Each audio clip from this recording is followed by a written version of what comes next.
Anda bersama saya di Mega Saryanjaya di Kompas Bisnis. Presiden Prabowo Subianto beberapa kali bilang beliau tidak anti kritik. Apakah Presiden juga pro dengan transparansi, tidak alergi kalau dimintain transparansi? Saya sudah bersama Head of Equity Research Bahana Sekuritas, Mas Putra Satria Sambiantoro.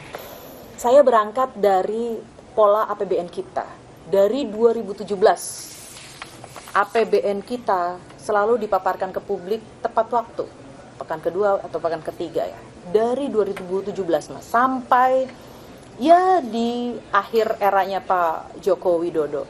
Setelah Presiden Prabowo diangkat, 2 kali Menteri Keuangan Sri Mulyani menghilang bersama APBN-nya. Bagaimana publik membacanya? Apakah ini menjadi sinyal bahwa Presiden kita atau pemerintah kita yang era kali ini agak alergi dengan transparansi? Secara alergi untuk transparansi, saya rasa jawabannya belum tentu. Gitu loh. Karena kami di pasar modal secara reguler diberikan komunikasi yang sangat-sangat transparan oleh dari Kementerian Keuangan, dari Bank Indonesia, dari OJK. Karena kami kan di pasar modal secara harian berinteraksi dengan pelaku investor ya, investor portfolio ya. Nah, yang saya mau tekankan itu adalah saat misalnya kita kan punya credit rating investment grade, fiskal sangat berkaitan dengan surat utang nih. Surat utang sangat berkaitan dengan bagaimana rating agencies atau investor asing menilai dari perekonomian kita. Nah, saat rating agencies ini, Fitch Ratings, Standard & Poor's, Moody's menilai satu perekonomian negara, itu ada 2 indikatornya, kuantitatif dan kualitatif.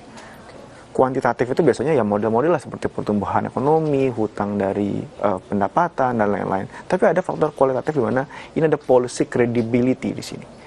Jadi kredibilitas kebijakan itu juga penting.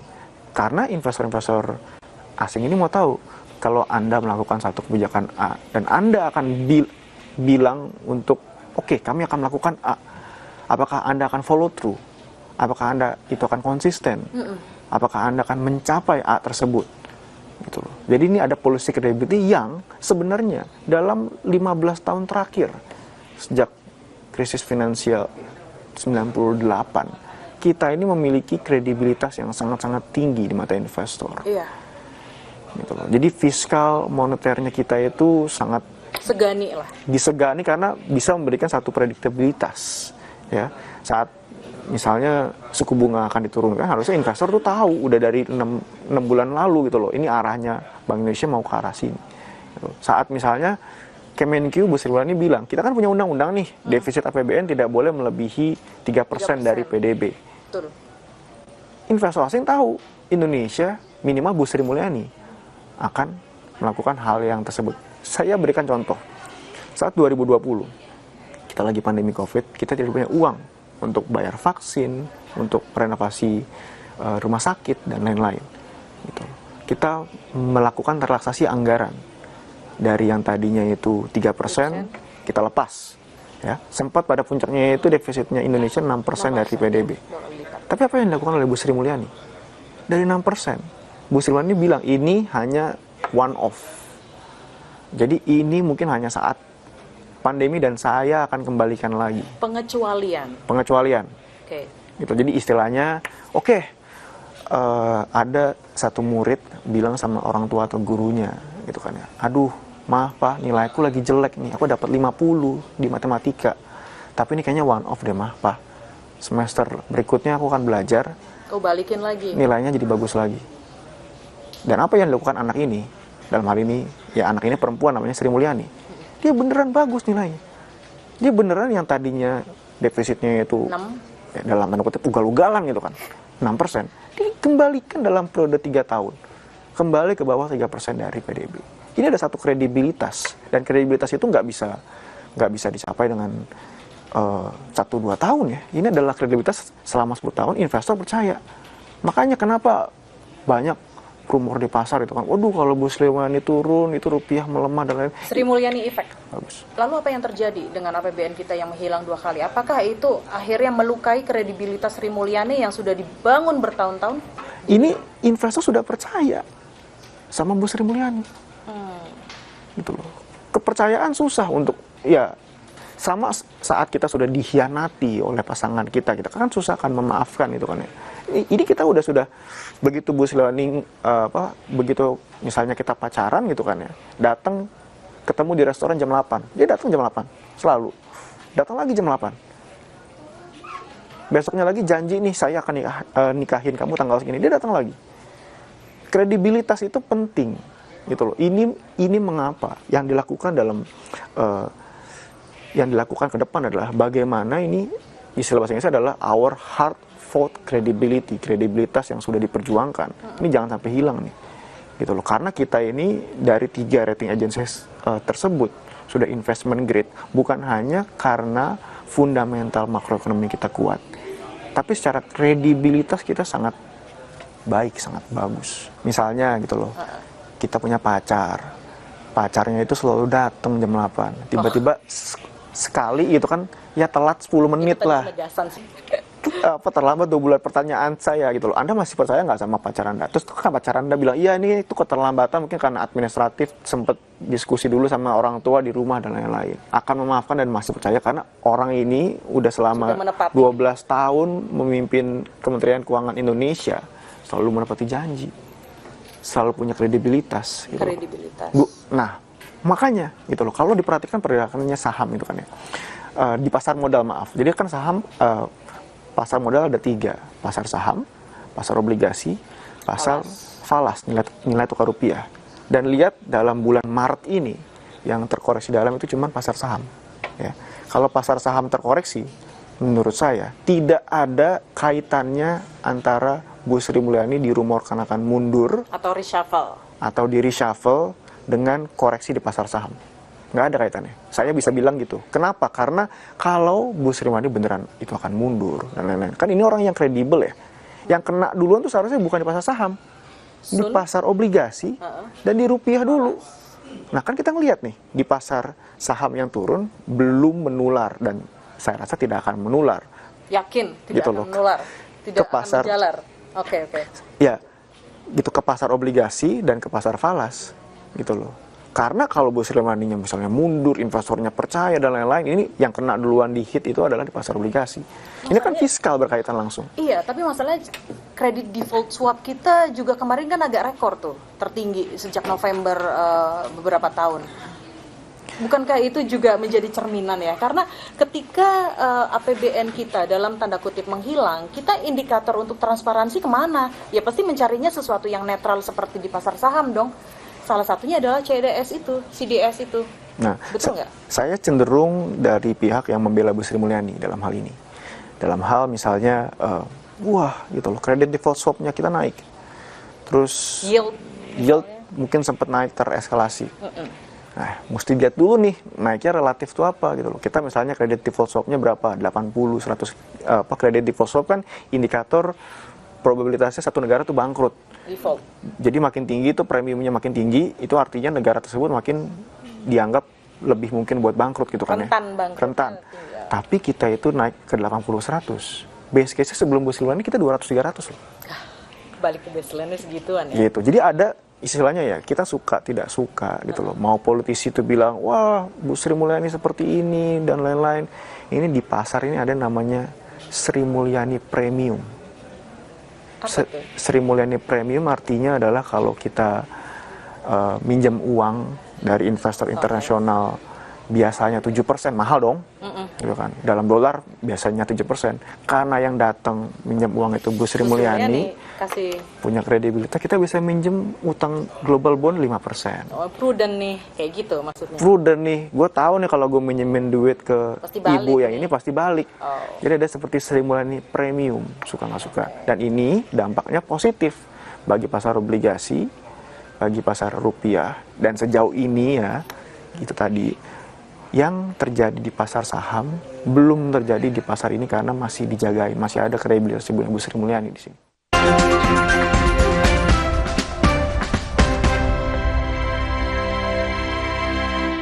Ini cara sukses sukses ala gua. Kerja ekstra kuncul. Aduh, sakit kepala, ekstra cenut-cenut. Untung ada Oscaron Extra. Tapi belum makan. Nanti ngantuk. Oscaron Extra. 3 aksi oke dapat diminum sebelum makan tanpa ngantuk. Oscaron Extra, gercep redain, cenut-cenut. Ekstra pancen oyeng. Di bulan suci ini, kita belajar bahwa setiap hal yang kita beri di hari ini akan berbuah menjadi kebaikan di masa depan. Selamat Hari Raya Idul Fitri 1446 Hijriah. Minal aidin wal faizin. Taqabbalallahu minna wa minkum. Mohon maaf lahir dan batin.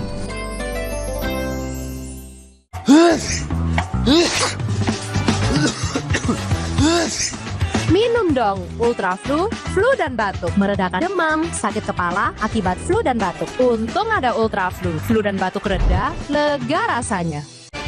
Tahu nggak? Floridina bulirnya banyak. Bulir jeruk asli nih. Berasa langsung disegerin jeruk Florida. Yang Floridina Koko ada Koko Beats-nya. Pas kegigit tercui-cui kokonya. Floridina dari Wings Food.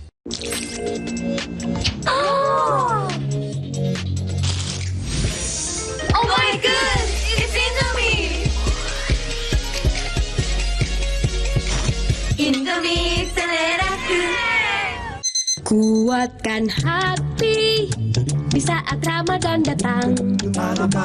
Kuatkan gigi di saat kuman menyerang. Cipta dan herbal Bersihkan gigi, jauhkan kuman. Cipta dan herbal. kuatkan gigi dan gusi. Kuatkan Indonesia. Selamat Hari Raya Idul Fitri. Lahir. Tahu nggak? Floridina bulirnya banyak. Bulir jeruk asli nih. Berasa langsung disegerin jeruk Florida. Yang Floridina Koko ada Koko Beats-nya. Pas kegigit tercui-cui kokonya. Floridina dari Wings Food. Gema takbir telah berkumandang, hari raya telah datang. Sebulan lamanya kita menempa diri, kini saatnya kita kembali fitri. Oke. Pak Ketum, izin. Saya Zulkifli Hasan dan keluarga besar Partai Amanat Nasional mengucapkan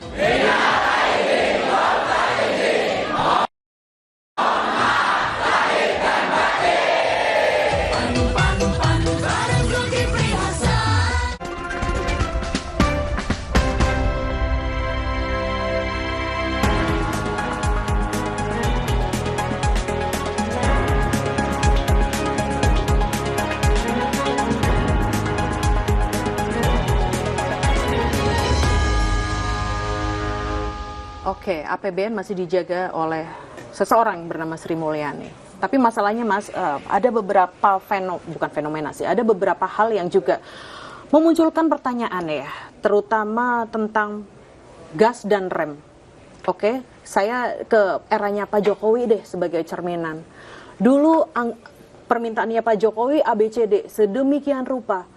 Anggaran butuh untuk kementerian ini nih, oke, ada yang diokekan oleh Sri Mulyani, ada yang tidak. Salah satunya adalah anggaran pertahanan, kalau kita ingat, ya kan, untuk pembelian pesawat bekas. Itu kan anggarannya di hold tuh sama Bu Sri Mulyani, nggak cair. Ada sesuatu yang menurut saya ketika melihat banyak indikator, kok fungsi rem ini di Bu Sri Mulyani kok sedang tidak maksimal ya. MBG, oke. Diokekan, kenaikan gaji, oke, diskon di berbagai sektor diokekan, lalu Danantara diokekan. Pertanyaan pertama adalah apakah APBN kita kuat?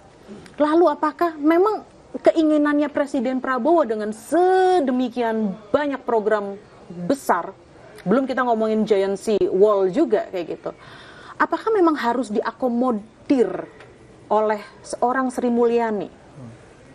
Baik, nah ini menarik nih, karena kalau tadi dibilang, kok selama Bu Sri Mulyani sekarang remnya agak blong, bener kan? Nah, belum tentu seperti itu. Bisa saja ini adalah evolusi dari kebijakan fiskal kita. Kenapa saya sebut evolusi ya? Karena tahu nggak Mega dan pemirsa Kompas TV itu loh, Bu Sri Mulyani itu julukannya di International Investor adalah The Finance Minister for the Bond Investors. Dan ini bukan dalam konotasi yang belum tentu konotasinya positif. Kenapa? Karena Bu Sri Mulyani terlalu prudent, dianggap sangat prudent. Oke, kami percayakan bondnya kami, bondnya pemerintah Indonesia gitu kan ya. Tapi kan saat mengerem terlalu dalam, kita lupa gitu loh kalau kadang-kadang perekonomiannya kita butuh gas. Gitu loh. Jadi perekonomiannya kita kan sudah melambat tadi secara struktural. Yang zamannya Soeharto, zamannya SBY itu bisa tumbuh 8-6%. Sekarang hanya tumbuh 5%. Jadi ini suatu kalau prinsip di ekonomi itu trade off. Saat Anda mengerem, Anda tidak bisa mengegas. Saat Anda mengegas, Anda tidak bisa mengerem. Padahal fungsinya dari Kementerian Keuangan atau Treasury Department in every countries itu adalah menyokong pertumbuhan. Itu adalah menyokong pertumbuhan. Suatu Menteri Keuangan itu sebenarnya memang harus menjaga fiskal dalam koridornya, tapi juga harus berpikir untuk bagaimana menstimulasi satu ekonomi.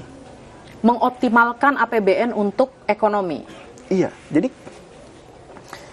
jika memang gitu, kita bisa aja nih defisit fiskal kita 0,8% per tahun. Sekarang kan 2,5%, 2,8 gitu kan ya. Kita bisa aja nih. Tapi kita nggak akan bangun apa-apa. Kita nggak kasih makan, kita nggak bikin proyek infrastruktur dan lain-lain. Jadi ini satu trade-off yang saya rasa Bu Sri Mulyani mungkin di awal periodenya, kalau ini tim sepak bola, Bu Sri Mulyani itu sebagai pelatih itu bertahan terus dan konsisten. Ini adalah pelatih yang kalau timnya itu dikendalikan jarang kebobolan, defense-nya kuat sekali Bu Sri Mulyani ini 10 tahun lalu. Nah, sepertinya dalam 4-5 tahun terakhir kan Bu Sri Mulyani mau melakukan kompromi nih saat lagi COVID, defisitnya bisa jadi 6%. Nampaknya sekarang Bu Sri Mulyani yang sekarang mungkin bukan Bu Sri Mulyani yang dulu. Pakai strategi baru, dia berevolusi. Yang dulunya biasanya bertahan, counter attack, sekarang mulai menyerang. Mulai kalau tim sepak bola, pelatih itu mirip seperti Pep Guardiola atau Alex Ferguson sebelumnya, jadi Jose Mourinho atau Antonio Conte yang bertahan terus Bu Sri Mulyani. Tapi masalahnya Mas ya, dengan demikian banyak program-program di pemerintahan Presiden Prabowo Subianto, lalu di sini ada penjaga APBN-nya namanya Ibu Sri Mulyani.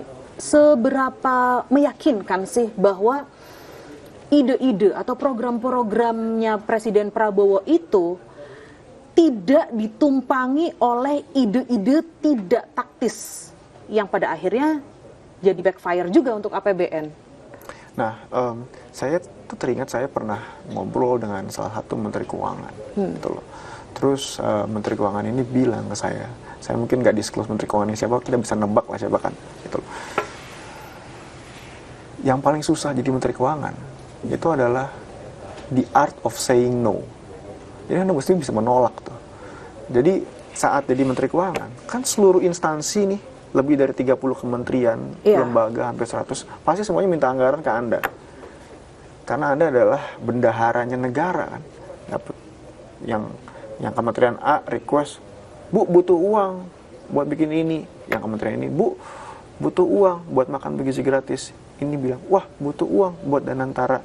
Biasanya tugas Menkyu adalah menolak dengan halus dan agar supaya ya anggarannya tetap dalam koridor yang bisa dipertahankan. Dalam hal ini artinya sustainabilitasnya jangka panjang. Gitu loh. Nah, memang ini ya saya tekankan lagi. Ini kan Pak Prabowo baru menjabat sekitar 4-5 bulan. Bu Sri Mulyani juga istilahnya ini adalah pelatih yang beradaptasi dengan owner klub bola yang baru. Dia maunya seperti apa? Misalnya ya kita sebagai main bola, saya mau ini itu ada Kylian Mbappe. Saya mau beli Toni Kroos, saya mau beli Cristiano Ronaldo, Messi. Ya apa, kan anggarannya terbatas. Kita mesti beli yang ini. Nah, biasanya ngasih taunya itu ya butuh ya periode atau chemistry yang cukup lama lah. Oh, dan ya, 4 bulan ini terlalu prematur untuk kita menjudge bahwa Bu Sri Mulyani kok mengiyakan semua ya asal Bapak senang dalam tanda kutip kayak gitu. Terlalu awal? Terlalu prematur, dan saya nggak setuju kalau Bu Sri Mulyani itu dibilang ya asal ya ABS gitu kan ya. Karena ya ujung-ujungnya saya rasa pertumbuhan ekonomi itu penting. Tapi juga sustainabilitas fiskal itu adalah kredibilitas yang juga perlu dipertahankan. Stabilitas juga ya. Baik, terima kasih Head of Equity Research Bahana Sekuritas Putra Satria Semjantoro. Sampai jumpa di Kompas Bisnis selanjutnya.